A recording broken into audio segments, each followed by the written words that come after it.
Welcome back, everyone. We're diving into ancient Egypt today. Yeah, ancient Egypt. We're going way beyond pyramids and mummies, though. Oh, absolutely. It's a deep dive. 3,000 years of history, art, architecture, religion. Their beliefs, it's incredible. It's all here in this History.com article, by the way. Lots of great info and visuals. Ancient Egypt still has this hold on us, doesn't it? I mean, the pyramids alone, mind-blowing. Okay, but let's start at the beginning. Hmm. Way before those iconic pharaohs everyone knows. Right. The pre-dynastic period. 5,000 BC. It's kind of a mystery, isn't it? It is. Not many written records. But we know they were already making these huge leaps, going from hunting and gathering to farming. That shift is so important. And even then, their art was advanced. Their technology, this deep respect for the dead, possibly even a belief in the afterlife, that really shaped their whole culture. It makes you wonder what those early Egyptians were like.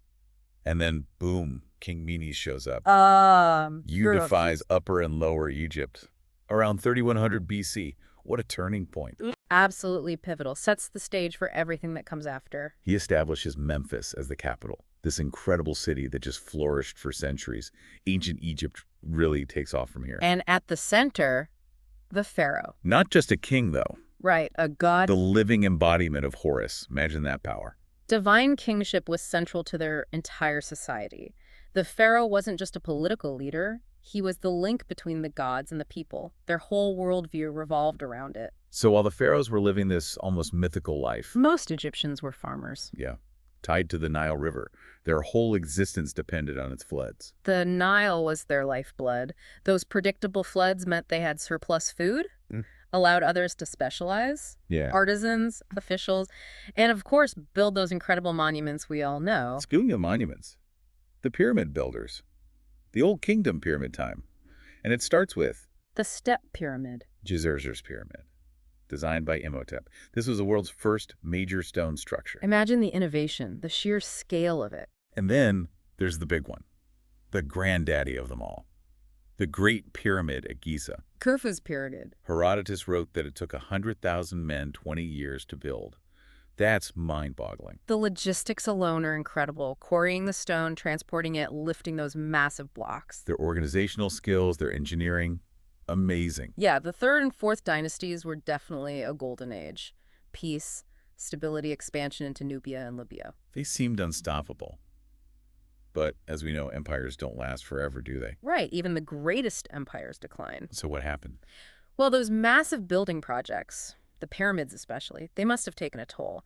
Plus, you had the growing influence of nobles and priests challenging the pharaoh's power. By the 6th dynasty, things start to unravel. Internal struggles, power shifts. The Old Kingdom weakens. And we enter the first intermediate period. To censor good. A lot of turmoil, internal strife, invasions, and eventually Egypt is divided. So much for that golden age. It's like all that energy from the Old Kingdom just burned itself out. It's easy to think that way.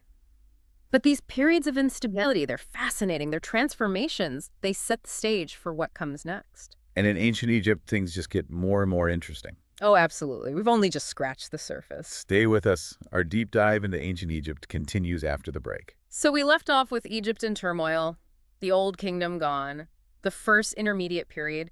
It's easy to think, oh no, everything's falling apart. Right. Is this the end? But history is full of surprises. It wasn't the end. It was a new beginning. Okay. That sounds promising. What happens next? Egypt gets its act together. Reunification under a Theban prince. Thebes. Mentuhotep II starts the 12th dynasty. Powerful ruler. So new dynasty, new leadership. New capital even. Itjotori. But Thebes, that stayed important. Huge religious center. It was like rebirth, you know. The Middle Kingdom. We're in the Middle Kingdom now. Exactly. A comeback story. And they learned from the past. These pharaohs, they were smart about succession, made their heirs co-regents. Sharing power while still alive. Exactly. Avoids those nasty power struggles later on. And they got more active. Foreign policy, I mean. Active how? Conquering. Not always, but definitely assertive. Colonized Nubia. Secured resources. Gold, ebony, you name it. And they dealt with those Bedouin incursions. But they weren't just about military might. So diplomacy too. They built ties, trade routes with other regions, expanded their influence peacefully. A more balanced approach. Smart. Did it work? How long did this Middle Kingdom last? A couple of centuries they flourished. Infrastructure, fortresses, mining, and yes, more pyramids, but even the best laid plans. So it always goes wrong. Well, let's just say the 13th dynasty, not so stable, bunch of rulers, quick succession, couldn't hold it together. Egypt splits up again? Fragments. And a new power enters the scene, the Hyksos. The Hyksos. Never heard of them. Foreign dynasty. Near East, most likely. They saw Egypt's weakness and took advantage. But here's the interesting thing. They didn't try to wipe out Egyptian culture.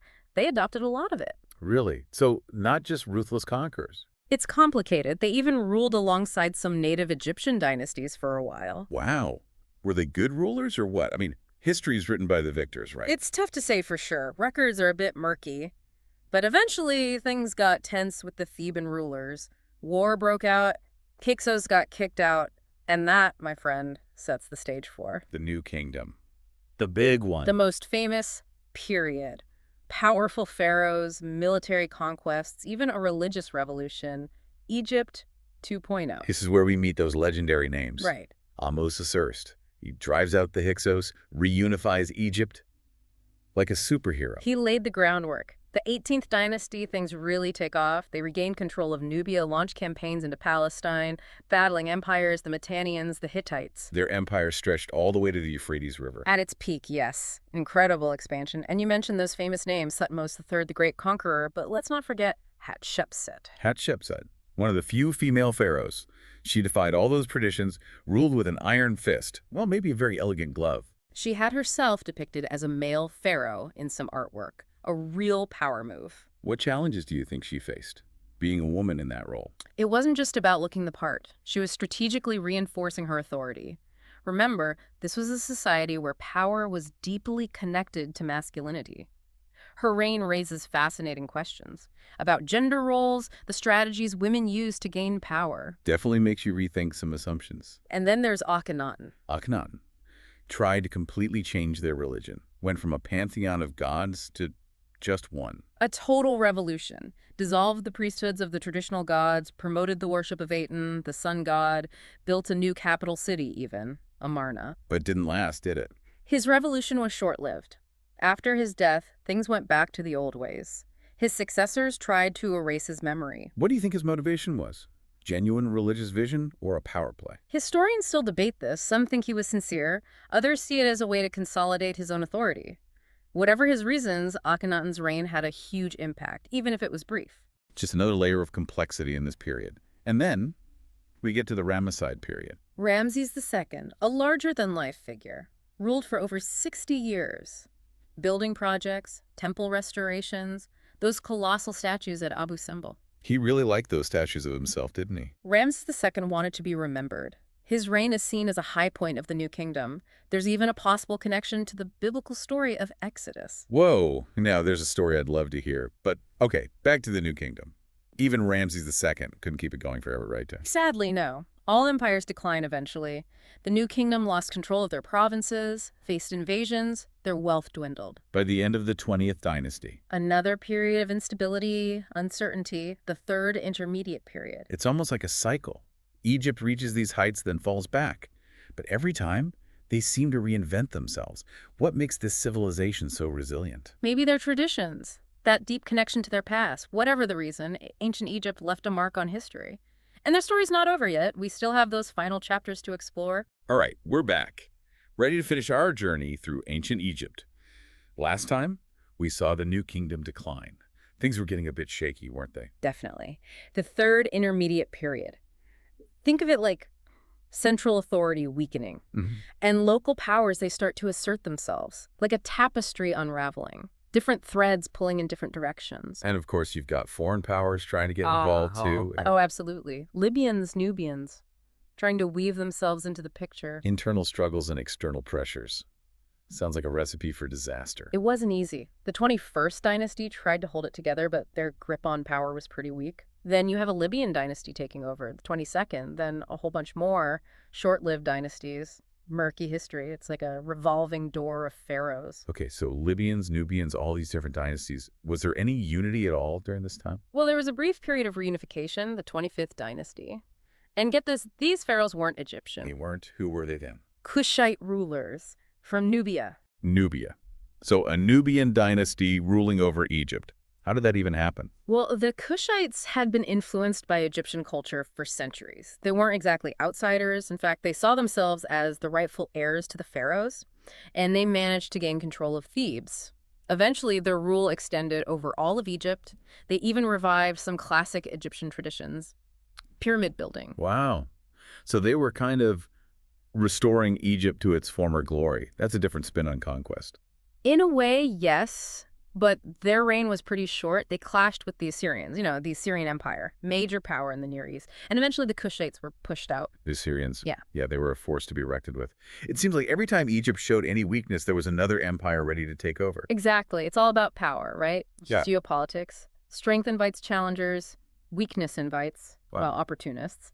After the Kushites, Egypt had a brief comeback under the Saysite dynasty. Right. They got conquered, too. This time by the Persians, Cambyses II. And this is a turning point because it's the end of an independent Egypt. The end of an era. So no more pharaohs, no more pyramids, no more Egyptian empire. Not quite. The Persians, they were conquerors, yeah. But they were pretty pragmatic, too. They absorbed Egypt into their empire, but they let the Egyptians keep a lot of their traditions, even appointed Egyptian governors. Darius I, one of the Persian kings, he actually supported Egyptian religious cults, restored temples. He knew a stable Egypt was in his best interest. So Persian rule wasn't all bad. No, not at all. In fact, the Persians adopted a lot of Egyptian ideas. Administration, governance, there were rebellions, sure, unrest. But overall, it was pretty stable. Egypt even had one last little bit of independence. A few native dynasties briefly regained control. But it didn't last. Nope.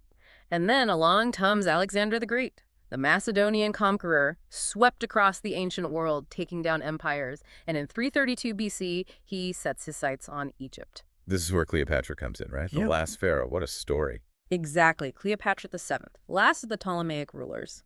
The Ptolemies, that was the dynasty Alexander's general, Ptolemy, started. They ruled for almost 300 years. And Cleopatra, her story is full of intrigue, romance, tragedy. She allied with Mark Antony against Octavian, didn't she? And we know how that ended. The Battle of Actium. They lost. And rather than be captured, she took her own life. The end of an era, ancient Egypt,